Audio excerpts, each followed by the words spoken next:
Bonjour à tous mesdames et messieurs, désolé pour ce retard, on a eu quelques petits problèmes techniques, vous le comprendrez bien pour cette première, c'était un peu compliqué niveau caméra, niveau plan, niveau lumière, tout ça, mais on a enfin réussi, on est là, trop content d'être là. Aujourd'hui, au menu, pour cette première édition de Cheat Meal, on a décidé de choisir le thème du fromage, parce qu'on s'est dit que ça allait parler à tout le monde, on a décidé tous ensemble de le faire entre bros. Du coup, on a prévu plein de choses pour vous, chaque gourmand ici présent a une chronique à faire sur le thème, bien sûr, qui tourne autour du fromage. Vous allez aussi voir l'histoire du fromage, de sa création jusqu'à aujourd'hui.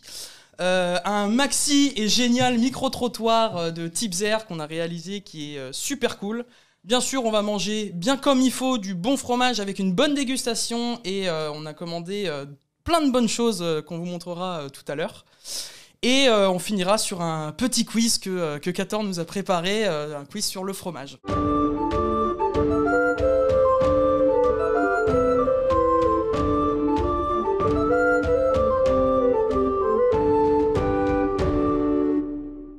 Avant de vous parler d'abord de l'histoire du fromage, je vais vous demander, est-ce que vous savez d'où vient la signification du mot fromage ? Ouais.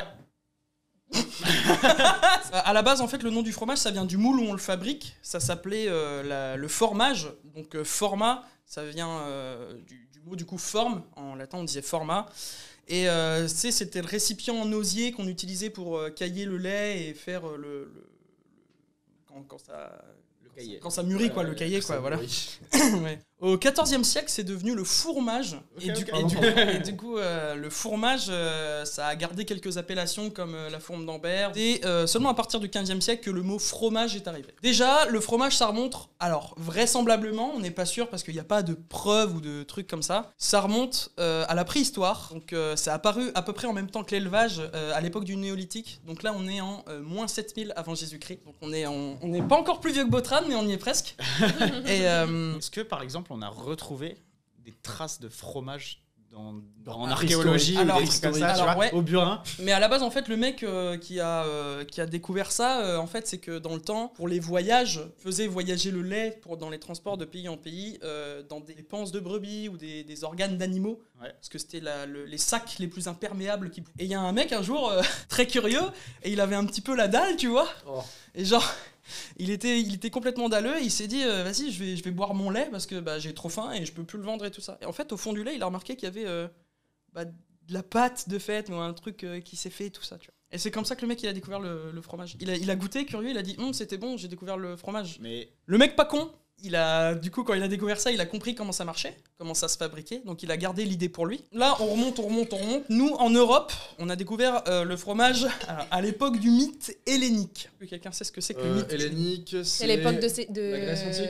Exactement. T'inquiète, hein, exactement, c'est la Grèce antique. On est en 300-400 là. Et en gros, c'est une époque où le contemporain et la Grèce commencent à revenir un peu dans la société. Il y a le retour des différentes cultures, de l'art et tout ça, et donc de la fabrication du fromage et tout ça. Et c'est à ce moment-là que le fromage est devenu de plus en plus sophistiqué, avec l'Empire romain qui est apparu encore après. À cette époque-là, il y a que seulement une douzaine de fromages comparé à aujourd'hui. Aujourd'hui, on est à 500 fromages différents, à peu près. Ouais, ça dépend des estimations. Hein. Ouais, voilà, on produit à peu près 500 fromages différents aujourd'hui en Europe. Et là, on va sauter à peu près 300 ans, parce qu'en fait, pendant ces 300 ans-là, il y a eu l'invasion des Berbères. Et du coup, ils ont tout pillé, tout brûlé, et du coup, toutes les recettes et tout ça ont été perdues, parce que eux, le fromage, ils s'en foutent, ils veulent de la viande. Tu vois. Coup dur pour le fromage. Donc là, on arrive au Moyen-Âge, où ils inventent une technique qui va faire en sorte qu'un même fromage puisse avoir plusieurs formes, plusieurs goûts, plusieurs appellations, tout ça. Et donc c'est là qu'on découvre l'affinage. Alors c'est en 732 que les régions commencent à donner leur nom au fromage. Genre Poitou, Munster, Gorgonzola en Italie, tout ça. Voilà. En 1267, pour assurer leurs revenus, les fermières elles se mettent à créer aussi des sortes de fromage. Voilà, et elles créent la première coopérative française de fromage. Au XVIe siècle, c'est carrément la reine Elisabeth qui fait de la promo du fromage à la cour et tout ça. Et en 1850, l'industrie du fromage prend un grand tournant avec la création de la pâte fraîche du fromage. On a découvert en 1857 avec Louis Pasteur la pasteurisation. Voilà. Donc la découverte de micro-organismes qui provoquent la fermentation. Et donc à partir du 19e siècle en France, on devient les boss du fromage. Et donc dans tout ça, on a appris que plusieurs facteurs jouaient sur le goût du fromage. Et tous ces facteurs qu'on a appris au fil du temps, donc la saison, le climat, les micro-organismes, la qualité du sol, la qualité des pâturages, l'espèce d'animal, les techniques de fabrication, le savoir-faire et plein d'autres. Et voilà comment on en est arrivé ici. Et comme ça, vous êtes quoi, frimé dès que vous êtes en repas de famille et qu'il y a du fromage qui arrive, tu fais « dis donc, tu sais d'où ça vient ?» Et ben en fait, je me souviens plus parce que j'ai pas écouté. Maintenant, mesdames et messieurs, après avoir écouté cette histoire incroyable de fromage, on va passer à une petite dégustation des familles. Quand l'appétit va, quand l'appétit va, veuillez rendre hommage, quand l'appétit va, Alors, je t'invite. Moi, je voulais juste montrer ça. Voilà. Je vous ai mis des petits cure-dents. On a un petit cure-dent chacun pour pouvoir piquer ou prendre comme on veut. Donc je vais vous expliquer ce qu'on a. Ici, on a du comté, tout simplement, du bon comté, ça se voit. Ok. Ici, vous avez du chèvre qui vient du Berry. Ok.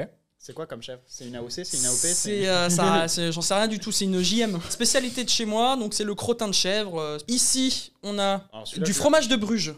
Là, on est sur un fromage de Bruges, exactement, qui est très bon, très doux, qui ressemble un peu au comté. Voilà, donc faut savoir que j'ai tout pré-goûté, hein, bien sûr. Ouais, normal. J'ai tapé dedans et voilà, parce qu'il fallait.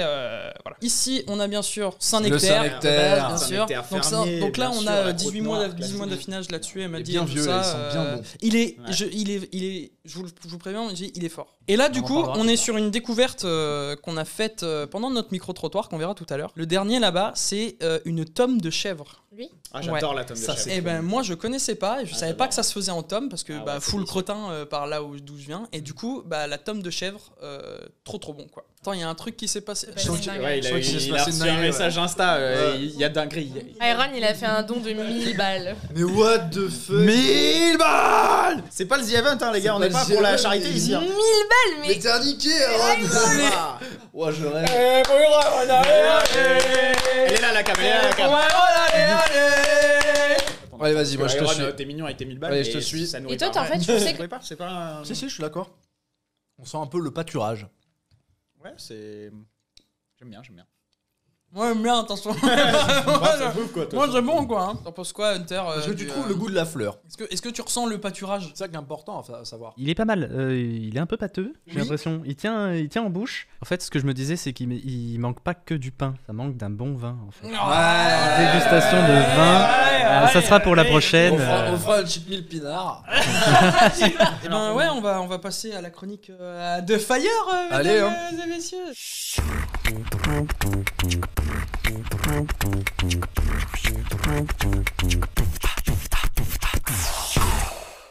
Alors, moi, je vais vous parler de la raclette. Impeccable. Voilà, nous allons manger une raclette après. Mais non!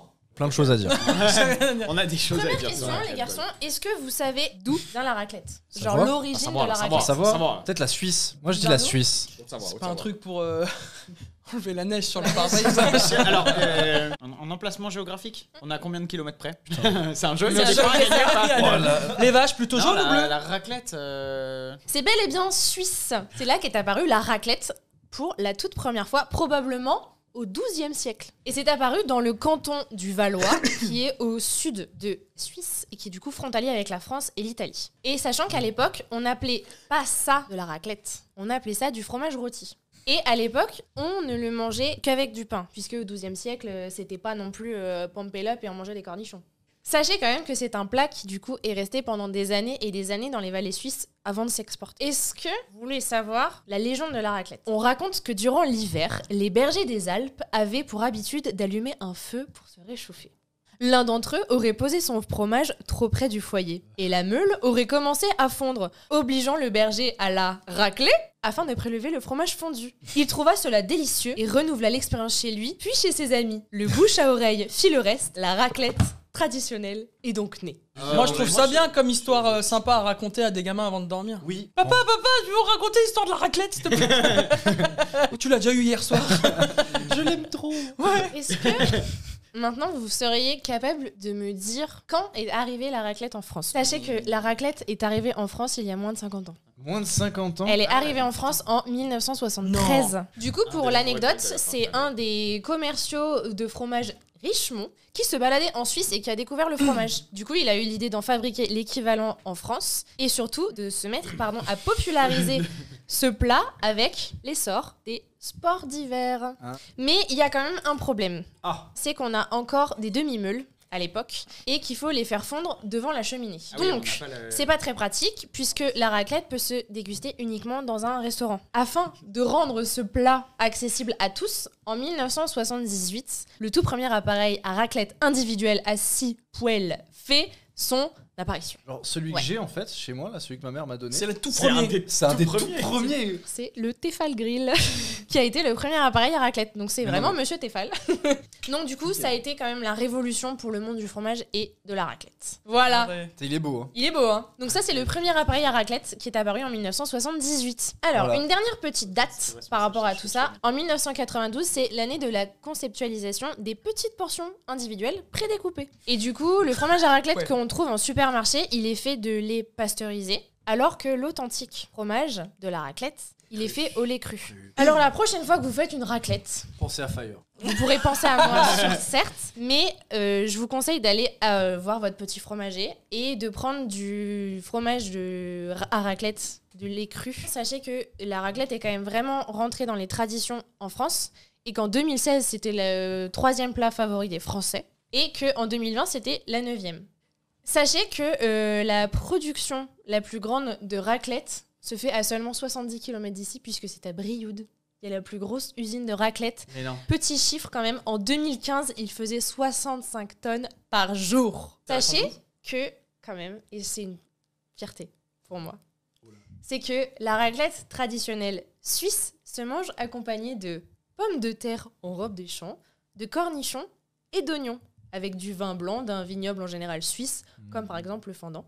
Et du coup, ce qui veut dire que la raclette traditionnelle est un plat végétarien. Donc le rajout de la charcuterie, c'est purement français. Je pense. Merci.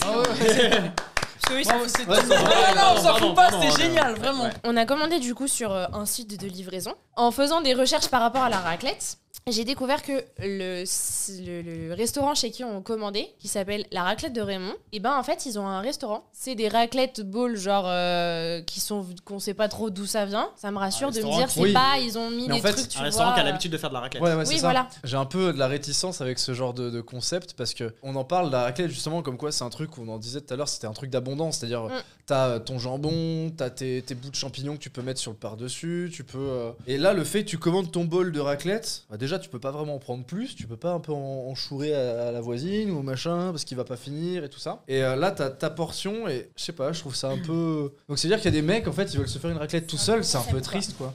Bah à chaque fois qu'on fait une raclette, on invite ses potes, on invite sa famille. C'est un truc qu'on fait en groupe. Chacun ramène sa charcute, son fromage. Tout le monde ramène un truc. Le radin, il ramène les pommes de terre. Les pommes de terre. Mais en tout cas, dans le chat, il y a quelqu'un qui dit bon, des fois, on n'a pas d'amis pour faire des raclettes aussi. Et c'est vrai. Et c'est ok de faire des raclettes tout seul. Oh, la gueule des corniches. Bah écoutez, ça sent bon par contre. Ça sent très bon. Par contre, je voyais ça plus gros comme bol, tu vois. Botran, t'as quoi dans ton assiette? Alors moi, j'ai voulu faire, du coup, étant donné que c'est un peu atypique, je voulais taper dans l'originalité. J'ai pas pris de pommes de terre, j'ai pris des frites. Bon, est-ce que du coup, pendant qu'on mange, nous, on se regarderait pas un petit micro-trottoir avec Tipzer?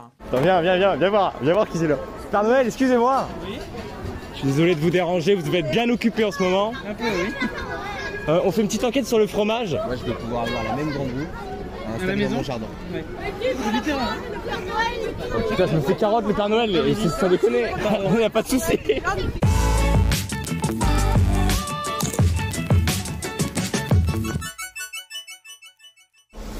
Ok, je tombe le masque, je répète, je tombe le masque. Bonsoir, salut tout le monde. Vous êtes chez Bibindou, là je suis Tipzer. On va aujourd'hui faire le premier micro-trottoir pour la première de Cheat Meal. Puis voilà, on va aller se balader un peu. Là on est dans la Grande Roue à Clermont-Ferrand et dans la place de Jaude.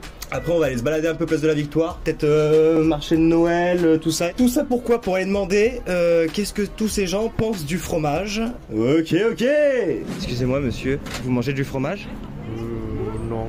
Non, je parle pas.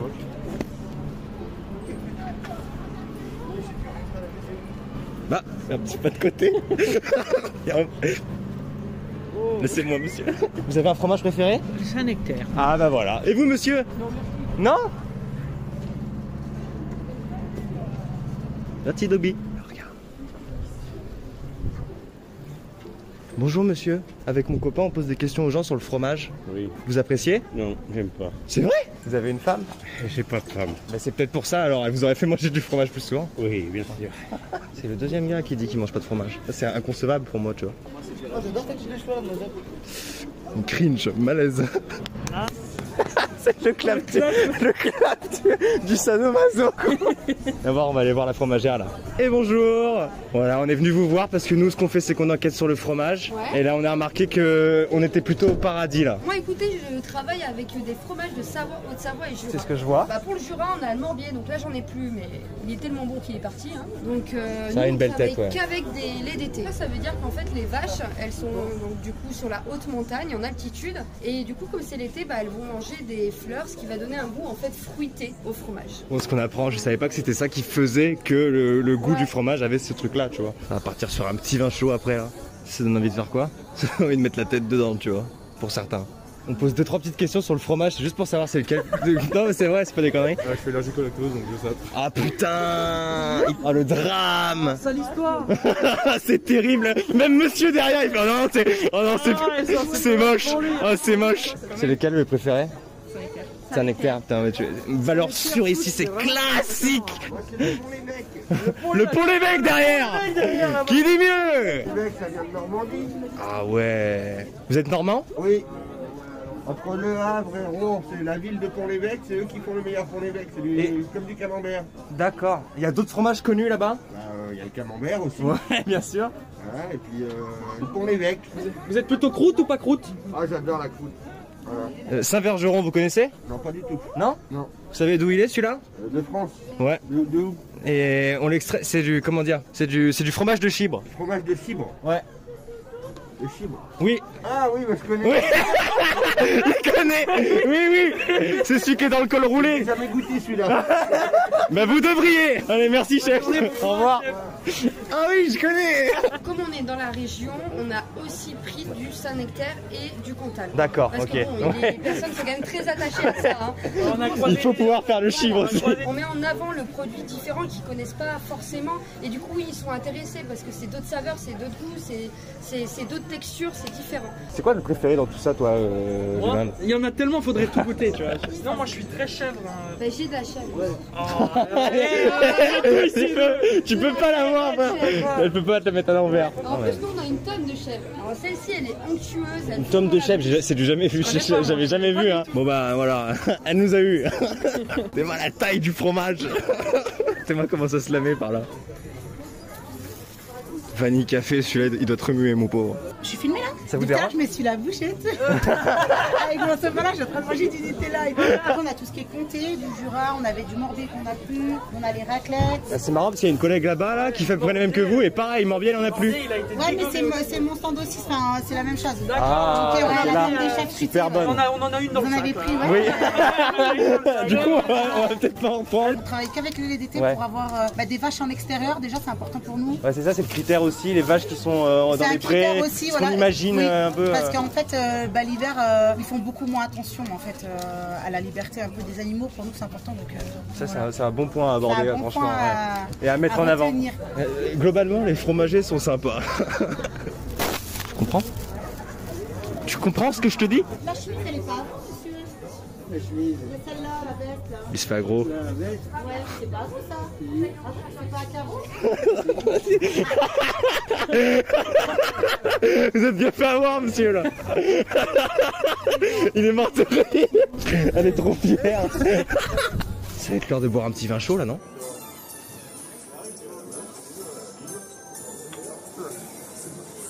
Ok. Bonjour, messieurs, dames. Excusez-moi de vous arrêter 2 minutes. Et je peux vous poser 2-3 questions sur le fromage? Vous aimez le fromage? Oui. Ouais. Lequel en particulier? Saint-Nectaire. Saint-Nectaire, bien sûr, évidemment, toujours. Avec un bon verre de vin, oui. Pour un bon Côte du Rhône. Hein. Monsieur est pointilleux. Est-ce que vous connaissez, messieurs, dames, le Saint-Vergeron? Non. Ouais, il est connu aussi sous le nom de fromage de Chibre. Monsieur, ça vous parle pas? Vous êtes sûr? Comment on peut appeler ça? Le parmeglan? Ouais, c'est bon. Je voyais dans ses yeux au gars que si, ça lui parlait en fait. Regarde comme il est beau. On peut l'interroger? Oui. Tu manges du fromage? Oui. Ah oui. Gentil. Un point où? Bonjour, c'est madame. On s'ambiance pas mal ici. On est venu parler fromage. Et ben c'est le stand parfait, on sait ce qu'on fait nous. C'est vrai? Ouais. Vous êtes amateur, vous particulièrement? Ouais, assez. Le Saint-Nectaire, ouais. Ouais, c'est vraiment le poche. C'est la réponse qu'on a depuis tout à l'heure. Goûtez les 5 fromages AOP d'Auvergne, effectivement. Ah oui, d'accord, en fait, il y a plein de défis là, donc tout ce qu'on peut faire à Clermont-Ferrand. Donc là, les randonnées, les points d'intérêt à faire autour de Clermont. Les incontournables, c'est le plus facile, entre guillemets, on gratte et on découvre les illustrations d'une artiste clermontoise. Et en dessous, donc tous les événements, avec les festivals, comme danser au festival Europa Vox, Ouais. visiter les fontaines pétrifiantes de Saint-Nectaire, ou à côté, vous pouvez acheter du Saint-Nectaire. Exactement. Voilà. Tout se relie. Pas Pas croûte. Ah, ça dépend des fromages. Ouais, c'est un peu ce que j'aurais tendance à dire moi aussi. Est-ce que vous connaissez, messieurs, dames, un fromage qui s'appelle le Saint-Vergeron? Ça ne me dit rien. Non, il a d'autres noms, on l'appelle aussi le fromage de Chibre. Non. Ou le parmeglan aussi, on l'appelle. Ouais, non, ça, ouais, je vois où on va. Vous êtes sûr? Vous voyez? Non, on n'est pas trop de non, on n'est pas sur ce type de. Non, mais c'est bizarrement pas grand monde. Il n'y a pas une étape sur Clermont pour. Il fait pas partie des 5 AOP d'Auvergne celui-là. Bah voilà, messieurs, dames, on a fini notre petit tour dans Clermont-Ferrand. C'était plutôt cool, on a rencontré des gens qui mangent pas de fromage, des gens qui en mangent beaucoup, des amateurs de Saint-Vergeron, des amateurs de Saint-Nectaire. Et on se retrouve le mois prochain pour un autre cheat meal et un autre micro-trottoir sur un autre thème. En attendant, je vous souhaite un joyeux Noël et une très bonne journée. Au revoir, merci. On peut savoir si vous avez un fromage préféré? Ah oui, c'est pas pour rien que je suis ici. Hein. Saint-Nectaire. Ah voilà. Mais je savais moi aussi. Il est cool, hein. Et voilà. Incroyable. Merci Chipzer. Il y a des trucs, vous, que vous pouvez pas totalement manger. Toi, on sait, c'est le poisson. Le poisson, c'est... Et alors pourquoi? Tu sais pas? Non, mais c'est pas que poisson, c'est tout Toi, ce qui est produit de la mer. ouais, hein. c'est Tout ça. ce qui est produit de tout ce qui sort de l'eau. Ce qui est iodé. C'est horrible, vraiment. Ça te fout, c'est pas une allergie, mais ça te Non, fout la non. gerbe. Ouais, ça me fout la gerbe, ça vraiment, c'est l'odeur d'iode, je pense, ça me débecte. Toi, t'as un truc, Fire? Que genre La viande. même à l'odeur, non mais Le réglisse. le réglisse, tu peux. Ah, c'est je ouais. comprends, c'est parti. Et en fait, avant, j'avais une liste de 3 trucs que je détestais. Le réglisse, les lentilles et la cannelle. Maintenant, je mets de la cannelle absolument partout et je mange des lentilles. Et le Ricard. Et le ricard. Moi, je peux Bizarre. pas le réglisse non plus, et pourtant, tu vois, mon thé préféré, c'est réglissement. Ok. Toi, Kator, un truc que tu peux pas absolument pas manger et que tu supportes pas? Il y a pas grand-chose. hein. J'ai essayé de réfléchir comme ça pendant que vous parliez, mais je trouve pas. Non, il y a eu les choux de Bruxelles pendant un moment. Des trucs à la cantine qui Ouais, il y a eu des trucs de cantine. J'ai eu des événements de cantine. J'ai eu de la brandade de morue à la cantine qui était immonde, qui m'a fait La vomir. brandade de morue. Et Les ça te fait tripes. rire. Ouais, après, il y a particulier, tout ça, tout ce type Genre huîtres. d'alimentation, je connais pas trop. Tout ce qui est tripes, les abats, les. Moi, c'est le mouton. C'est incapable de manger du mouton. Ah ouais, c'est ça fort, va. c'est très très fort. À l'odeur, à l'odeur, je ne peux pas. Tu demanderas à ma mère. Tu ne peux pas me faire manger du mouton, c'est impossible. Et ça vaut aussi pour l'agneau. Agneau, Agneau, mouton, ouais, pareil. Mais quand c'est mélangé à d'autres trucs, ça passe si l'odeur est vraiment cachée, tu vois. Non, Et il y a un j'en sais, truc, c'est principalement il y a un de la- truc aussi de la que dinde. je dois sûrement aimer maintenant, mais de la bonne. Genre, j'ai été traumatisé, moi, c'est la béchamel. Ah ouais, putain, c'est original ça. Genre la béchamel, c'est bon, je vais ça, vous hein. dire pourquoi, parce que quand j'étais petit, j'allais beaucoup chez la meilleure amie de ma mère qui me gardait de temps en temps et tout ça. Et elle a pas une grande réputation de cuisinière et elle me faisait manger de la béchamel tout le temps, immonde. Mais j'étais obligé de finir l'assiette tout le temps. Et du coup, c'était. En fait, c'est psychologique maintenant. Je peux pas la béchamel. Hunter, quel est ton truc Qu'est-ce que que tu t'aimes détestes pas, toi manger? Alors j'en ai jamais mangé, mais ça me donne pas envie en fait. C'est des huîtres. Et puis ce que je peux plus manger parce que j'en ai trop mangé, c'est des crevettes. Et Je genre, peux ça plus, quoi. t'écoeure?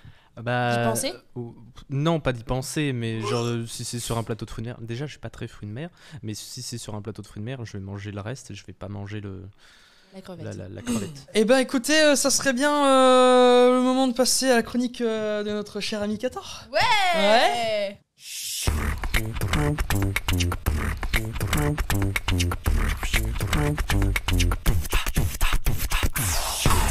Pour vous mettre un peu dans le contexte, une fourme de Montbrison entière se fait cette taille-là. Et donc ta chronique sera sur La fourme de Montbrison. C'est parti. Tout à fait. La fourme de Montbrison, on parlait de fourme d'Ambert, c'est vrai qu'on peut la différencier rapidement de la fourme d'Ambert, parce que déjà la croûte est jaune, alors que la fourme d'Ambert est beaucoup plus claire. Même la pâte du fromage à l'intérieur reste plus jaune. C'est un fromage au lait cru de vache ou pasteurisé. Pas obligatoirement. C'est pas obligé, ouais. Un fromage donc à pâte persillée. C'est vrai que t'as pas parlé de qu'est-ce que c'est qu'un fromage à pâte persillée. On utilise une bactérie qui s'appelle le Penicillium roqueforti. On vient insérer dans le fromage pendant l'affinage. Cette petite ligne juste là, sur la forme de Montbrison, pour vérifier le persillage pendant l'affinage, vient insérer un petit outil qui est rond, enfin cylindrique, pardon. Comme un témoin. Un cèdre. On le ressort et on peut vérifier le... Du coup, la forme de Montbrison, c'est une AOC depuis 1972. Petite particularité, je ne sais pas si vous le saviez, mais la forme d'abord était en AOC jointement avec la forme d'Ambert. Ce qui peut peut-être expliquer la rivalité qu'il y a entre Ambert et Montbrison. C'est qu'à l'origine, l'AOC, c'était fourme pour la forme d'Ambert et la forme de Montbrison, qui ont été séparés en 2002. C'est resté quand même 30 ans à être désigné dans la loi, enfin pas vraiment la loi, mais voilà. Dans l'appellation, quoi. Dans l'appellation, comme étant le même fromage, alors que c'est deux fromages qu'on... J'allais dire aucun rapport. Ouais, mais il y a quand même quelques kilomètres d'écart entre les terroirs. Mais voilà, c'est pas déjà dans la même région, c'est pas dans le même département, pas dans la même région. Et petite anecdote intéressante sur la forme de Montbrison, quand même, c'est en 2018, elle est rentrée au patrimoine de l'UNESCO. Et du coup, est-ce que vous savez comment ça se mange la forme? Comment ça se déguste? Comment tu coupes? Tu le coupes en triangle? Je pense que c'est des lamelles. C'est des lamelles. Pour toi, il faut le couper comme ça, ça fait une petite là, sur le coup, je le couperai comme ça, mais ça se coupe pas comme ça. Moi, je pense que c'est en lamelles. En lamelles, comment? C'est-à-dire faire comme ça et faire une petite lamelle fine. Dans le sens de la largeur. Diagonale, comme ça. Et... couper comme ça? Ouais. Est-ce que du coup, tu as la bonne réponse, Fire? Je pense. Comme ça, là. Montre-moi comment on coupe de la forme. Comme ça, et tu... Exactement. Une fourme, une fourme normalement, ça s'achète complet. On vient râper. Non, mais finalement, et le pire, c'est que tranche de fourme comme ça. On se rend compte que c'est presque fait pour, quoi. Mais c'est fait pour. Ils sont pas cons, hein. Ouais. Pour les derniers des couillons. Hein. La fromagerie du Pont de la Pierre, elle est à Montbrison. À 14 km de Montbrison. Ok. Au pied des Monts du Forêt. Ok. Fromagerie du Pont de la Pierre qui produit quand même plus de 300 tonnes de fourmes par an, qui est la plus grosse production de fourmes française. Ah oui, c'est fort après. Ouais. C'est doux. Et c'est. Ouais, je viens d'avoir le fort là. Par rapport aux 65 tonnes par jour de Richemont. De l'entreprise. Et du coup, cette fromagerie, elle a été créée en 1913 par Jean Rizan à Saint-Bonnet-le-Coureau, donc à 14 km de Montbrison. Et ce lieu, il prend son nom du pont qui traverse le ruisseau de Pierre-Brune. Le ruisseau, il s'appelle Pierre-Brune. Il y a un pont dessus. Ils ont appelé ça le pont de la Pierre. Voilà. Et si jamais, c'est une fromagerie qui se visite. Et avant, la fourme de Montbrison s'appelait le fromage de Roche. Voilà, petite glissée comme ça. En fait, ça s'appelait le fromage de Roche tout simplement parce que il était produit à Roche-en-Forêt.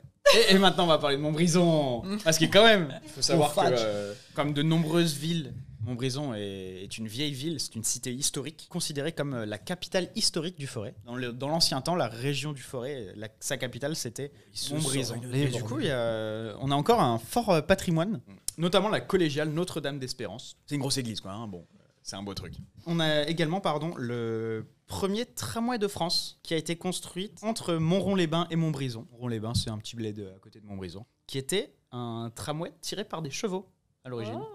Et il faut savoir que le marché de Montbrison, c'est le plus ancien marché du département de la Loire, qui accueille environ 200 commerçants tous les samedis. Qui vendent que du persil. Des fleurs. Et qui, en 2019, a été élu plus beau marché de France. Non, globalement, je vais pas m'éterniser trop longtemps aussi. Je vais pas parler autant en détail que toi d'un seul fromage, je vais en parler de plein. Est-ce qu'il y en a qui connaissent la route des fromages AOP d'Auvergne? Oui. Mais est-ce que vous saviez que du coup, c'est une route qui n'a pas d'itinéraire en fait? C'est une route en fait, tu sais que tu l'empruntes, ça a juste des panneaux qui apparaissent le long des chemins, tu te promènes, des fois ça dit route des fromages AOP, tu t'arrêtes dans une petite fromagerie, une petite ferme, tu t'arrêtes, le gars il dit j'ai l'appellation AOP, la mairie m'a mis un panneau, venez voir mon fromage, il est en sortie d'usine, il est pas cher, il est bon. Et donc il y a 5 fromages AOP en Auvergne. Le Saint-Nectaire. Le Saint-Nectaire, très bien. Le Cantal, très bien. Fourme d'Ambert. La fourme d'Ambert. Le bleu d'Auvergne. C'est quand tu gagnes bien ta vie. Non mais oui. T'as un bon d'achat. Non, mais est-ce que on Fromage peut. d'achat. Donc ça, c'est celui qu'on n'a pas trouvé. C'est celui-là qu'on cherche. C'est plus sais salé ce que que du c'est. Cantal. Ah, c'est du salaire. Exactement. Oh, BG. Très bien. T'as un très bon salaire.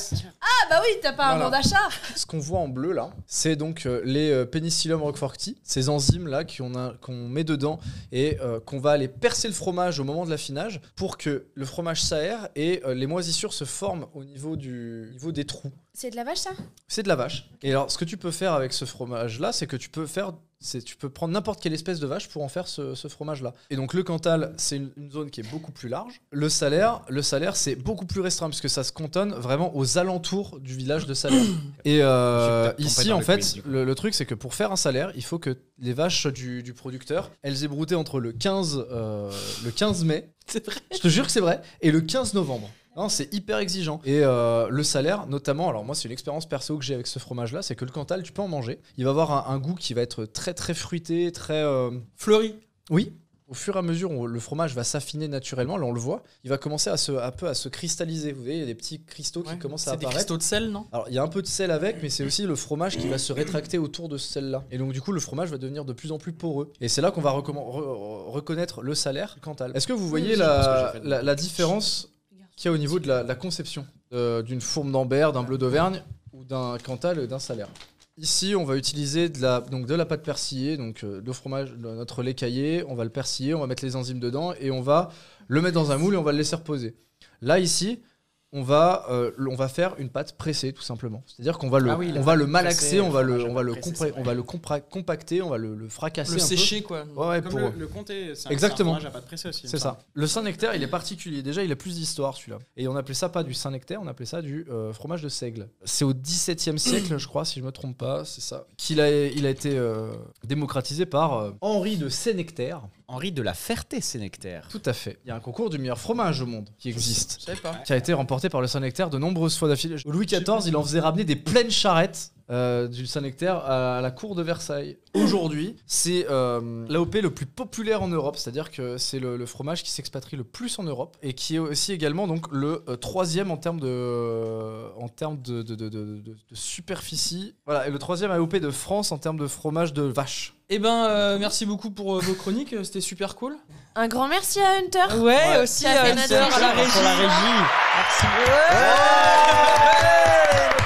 Incroyable. La soundboard qui sert Merci une beaucoup fois. Hunter pour la Notre régie. homme de l'ombre. Bah, merci beaucoup à vous d'être venu et d'avoir participé, d'avoir fait des super chroniques pour cette première, parce que j'avoue que c'est quand même fou. Même si vous travaillez à côté et tout ça, faut prendre le temps de faire les chroniques, quoi, et de trouver un sujet. Je vous fais à tous des gros bisous, je vous dis au revoir et on se dit pour nous on se voit demain et les autres la prochaine fois qui repasseront. Ciao tout le monde, ciao.